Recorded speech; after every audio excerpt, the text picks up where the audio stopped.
একদম মই ঘৰ পালোহি আহি চব একদম ৰাইজ এইফালে এয়া খুৰীও আহি পাই গ'লি মোক চাবলৈ সকলো আহিছে ৰাইজ মানে ওচৰৰ মানে সকলো খুৰী বৰমা আইতা সকলোৱে মোক বহুত মৰম কৰে বহুত ভাল পায় একদম আহিলে বহুত ভাল লাগে গ'লে গৈ আকৌ কান্দেও চবে বেয়া লাগে গ'লে গৈ চবে কান্দেও আকৌ আৰু মোৰো ভাল লাগে সকলোকে লগ পাই ভাল লাগে আৰু ভিডিঅ'টো একদম পঠিয়াই দিম আৰু চবলৈকে চবে পাই যাব এইজনী আমাৰ বেমাৰী বহি আছে বেচেৰি এজনী মোৰ ডাঙৰ বা দেই ডাঙৰ বা মানে গাটো বেয়া বহুত বেয়া সেইকাৰণে একদম ঘৰলৈ আহি পেলাই তাইক অকণমান যতন লৈছে মায়ে এইজনী অকণমান খাবি আকৌ দেই এতিয়া ভাল হৈছে বাৰু আহি পেলাই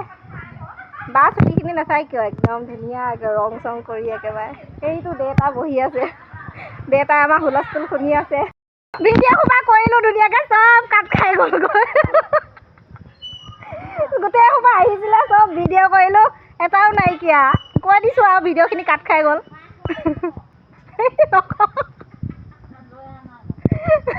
এইয়া একদম চব আহি পাইছেহি বিহু বুলি মানে ভাত খোৱা পৰ্ব আছিলে এয়া ঘৰ আহি পালোহি আৰু ইমান ধুনীয়াকৈ মানে খুৰীহঁত পেহীহঁত বৰমাহঁত সকলো আছিলে ভিডিঅ'টো কাট খাই গ'লগৈ বেয়া লাগিছে এতিয়া সকলো গুচি গ'ল মই আহোঁতে মানে সকলো আহিছিলে মই আহিছোঁ বুলি কোৱাৰ কাৰণে মানে সঁচাকৈ বহুত ভাল লাগিছে কিন্তু ভিডিঅ'টো কাট খাই গ'লগৈ দিবলৈ নাপালোঁ তাকে বেয়া লাগিছে আৰু এতিয়া ৰাতিলৈ মানে ভাত সাজ খাম আৰু ঘৰ যাম